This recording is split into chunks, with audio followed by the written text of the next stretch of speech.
யாழ்ப்பாணத்தில் மகளின் கணவரால் தாக்குதலுக்கு உள்ளான பெண் ஒருவர் போலீஸ் நிலையம் கொண்டு செல்லும் வழியில் இடையில் இறங்கியோடிய சம்பவம் பெரும் பரபரப்பை ஏற்படுத்தியுள்ளது.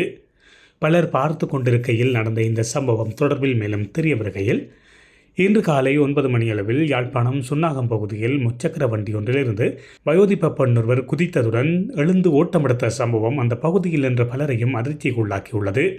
தலையில் காயத்துடன் காணப்பட்ட குறித்த வயோதிப பெண்மணி அனாமதேய நபர்களால் கடத்தப்பட்டு கொண்டு செல்லப்படுகின்றாரா என்ற அச்சம் பலரையும் சந்தேகம் கொள்ள வைத்த நிலையில், இது தொடர்பில் முச்சக்கர வண்டியில் வந்தவர்களிடம் விசாரித்த போது குறித்த வயோதிப பெண்மணி அயல் வீட்டை சேர்ந்தவர் என்றும், குடும்ப தகராறு காரணமாக சுன்னாகம் போலீஸ் நிலையத்திற்கு அவரை அழைத்து சென்ற போதுதான் அங்கு வர மறுத்து இவ்வாறு இறங்கியோடுவதாக அவர்கள் தெரிவித்துள்ளனர். மேலும் குறித்த வயோதிப பெண்ணின் மகளின் கணவரே இவ்வாறு அவரது தலையில் தாக்குதலை நடத்தியுள்ளதாகவும் தெரிவித்துள்ளனர்.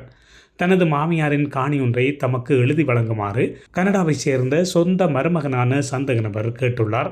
குறித்த நபருக்கு ஏற்கனவே சீதனமாக காணி ஒன்று வழங்கப்பட்டுள்ளதனால் தன்னிடமுள்ள மற்ற காணியினை தனது மகனுக்கு தேவை என்று மாமியார் கூறி வந்துள்ளார். இந்த நிலையில் காணியை எழுதி வழங்குமாறு மருமகன் என்று மாமியாரை கேட்டுள்ளார்.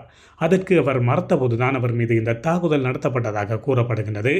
எவ்வாறாயினும் இது தொடர்பில் போலீசாரிடம் முறையிடுவதற்காக அயலவர்களால் போலீஸ் நிலையம் அழைத்து சென்ற வழியிலேயே குறித்த பெண்மணி தப்பியோடியுள்ளார். இதனால் கனடாவில் உள்ள தனது மகள் மீது குறித்த மருமகன் கோபப்பட்டு தாக்குதல் நடத்தக்கூடும் என்ற அச்சம் காரணமாகவே அவர் போலீஸ் நிலையம் சென்று முறைப்பாடு செய்வதை தவிர்த்ததாக மேலும் கோரியுள்ளனர். இதுபோன்ற செய்திகளை உடனுக்குடன் தெரிந்து கொள்ள மீரா தமிழ் சேனலை சப்ஸ்கிரைப் செய்து இணைந்தீர்கள்.